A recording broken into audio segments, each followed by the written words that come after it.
দিনের শুরুতে 100 বার সুবহানাল্লাহি ওয়া বিহামদিহি পড়া। প্রত্যেক দিন দিনের শুরুতে সুবহানাল্লাহি ওয়া বিহামদিহি এটা 100 বার পড়া। কি লাভ এটা পড়লে?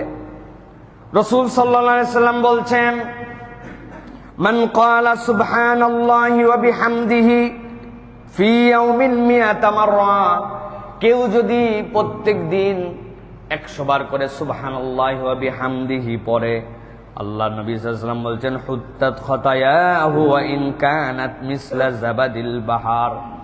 আল্লাহ রাব্বুল আলামিন এই সুবহানাল্লাহি ওয়া বিহামদিহি এইটার ফজিলত এত দান করেছেন, ওই বান্দার যদি সাগরের ফেনা পরিমাণ গুনাহ থাকে, আল্লাহ রাব্বুল আলামিন ওই বান্দাকে মাফ করে দিবে। এক সাগরের ফেনা, এত গুনাহ হয়ে গেছে ওই বান্দার। এই গুনাহগুলা গুনাহ সাগীরা, ছোট ছোট গুনাহ জমতে জমতে বিশাল একটা গুনার ভান্ডার হয়ে গেছে তার, এক সাগরের ফেনার মতো। নবীজি বলছেন ওই বান্দা সকালবেলা কি পড়েছে? সুবহানাল্লাহি ওয়া বিহামদিহি, সুবহানাল্লাহি ওয়া বিহামদিহি, সুবহানাল্লাহি ওয়া বিহামদিহি। ওই বান্দা 100 বার এরকম করে পড়ে ফেলেছে, আর আল্লাহ রাব্বুল আমিন সাগর সম ফেনার গুনাহ তার মাফ করে দিয়েছে। জানি সবাই আমরা এটা, কিন্তু আমাদের প্র্যাকটিস করে হয়ে ওঠে না। এই জন্য আমাদের জীবন পরিবর্তন হয় না, আমলের জিন্দেগি হয় না। গতানুগতিক ধারায় সব চলতেছে।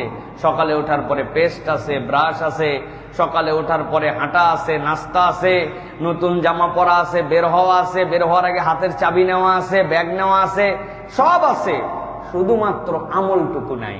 ঠিক কিনা ভাই?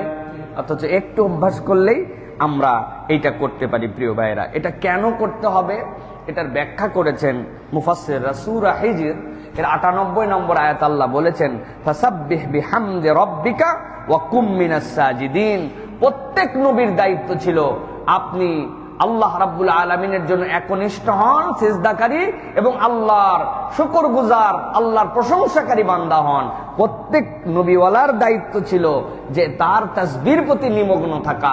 যখন কোন বান্দা এই সুবহানাল্লাহি ওয়া বিহামদিহি পড়ে, সে নবীওয়ালা একটা আমল করে।